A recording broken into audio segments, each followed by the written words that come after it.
महाराष्ट्रभरामधलं जर चित्र पाहिलं तर महाराष्ट्रभरामध्ये महागाई, भ्रष्टाचार, शेतकरी आत्महत्या, शेतमालाला भाव नसणे, हे सारे मुद्दे जे आहेत ते कायदा सुव्यवस्था हे सारे मुद्दे गौण ठरले.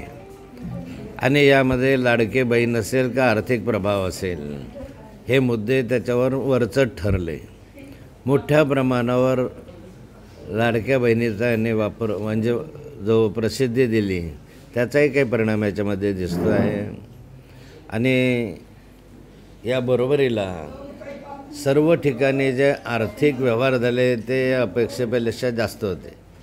म्हणून मला वाटतं की माझ्या आयुष्यामध्ये मी पहिल्यांदाच एवढं अनुभवलं की त्या मोठ्या प्रमाणावर मतं विकत घेतले जातात आणि मतांना पैसे दिले जातात, हे पहिल्यांदाच अनुभवलं. एकंदरीत पाहिलं तर पराभव असतो.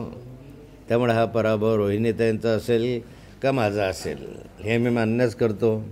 त्यामुळे ह्याला पराभवाला कारणं नसतात, परंतु एका गोष्टीचं दुःख वाटतं की इतक्या मोठ्या प्रमाणावर वाढते महागाई, शेतकऱ्यांच्या आत्महत्या, शेतमालाला भाव नसणे, कायदा सुव्यवस्था बिघडणे, या साऱ्या गोष्टी गौण ठरल्या. म्हणजे यापुढे लोकांना महागाई मान्य आहे, शेतकऱ्यांच्या शेतमालाला भाव नसणं तेही मान्य आहे. त्यामुळे आता याच्यासाठी संघर्ष करण्याची आवश्यकता नाही असं वाटतं. महाराष्ट्रामध्ये महायुतीचं सरकार अनपेक्षित नवीन महायुतीला मोठ्या प्रमाणावर यश मिळालं आणि असं यश महायुतीला मिळेल असं अपेक्षित नव्हतं. सुद्धा पडलेले आहे. एकीकडे काँग्रेसचे बाळासाहेब थोरात हे सुद्धा ते पडलेले आहेत. यामध्ये EVM मशीनमध्ये काय असा घोटाळा वगैरे आपल्याला वाटतं? काही ठिकाणी शंका येण्यासारखी जागा आहे. कारण माझ्याकडे काल या मतदारसंघातली यादी आली, जे संभाव्य मतदान प्रत्येक गावाला किती होईल याची यादी माझ्याकडं काल व्हॉट्सअपवर फिरत होती. आणि आज पाहिलं तर तंतोतंत त्या गावांना तशाच्या तशा स्वरूपे 5-25 मतांच्या फरकाच्या अंतरानं तसेच मतं पडले. काही तर एकदम सेम 550 तर 550च मतं पडलेले आहे. हे कसं होऊ शकतं?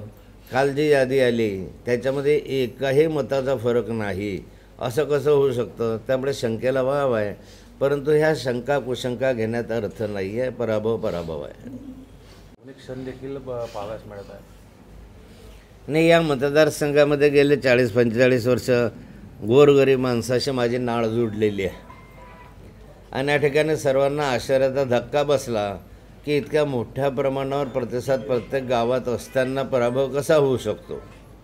कारण माझं स्वतःचं गाव पाहिलं तर चंद्रकांत पाटलांना त्या ठिकाणी 550 मतं मिळालेले आहे. माझ्या उभ्या आयुष्यात कोणत्याही निवडणुकीत, जिल्हा परिषद असो, पंचायत समिती असो, का विधानसभा असो, का लोकसभा असो, माझ्या गावामध्ये एवढं मतदान कधीही विरोधी पक्षाला झालेलं नाही. हे पहिल्यांदाच मी अनुभवतो. शंका यायला जागा आहे, पण अशा अनेक शंका वेगवेगळ्या ठिकाणी घेतल्या जातात, वेगवेगळ्या ठिकाणी येतात. कार्यकर्ते त्याच्या संदर्भामध्ये आश्चर्यचकित झाले आहे की असं कसं होऊ शकतं. पण जे झालं आहे ते VVPॅटमध्ये दिसतं आहे. त्यामुळे एकंदर त्याच्याविषयी काही तक्रार करणं मला योग्य वाटणार नाही. नाही, जळगाव जिल्ह्यामध्ये महाविकास आघाडीला फारसं यश मिळालं नाही. महायुतीला या ठिकाणी यश मिळालं, पण त्याच्या कारणं मगाशी मी सांगितलं तशा असू शकतात.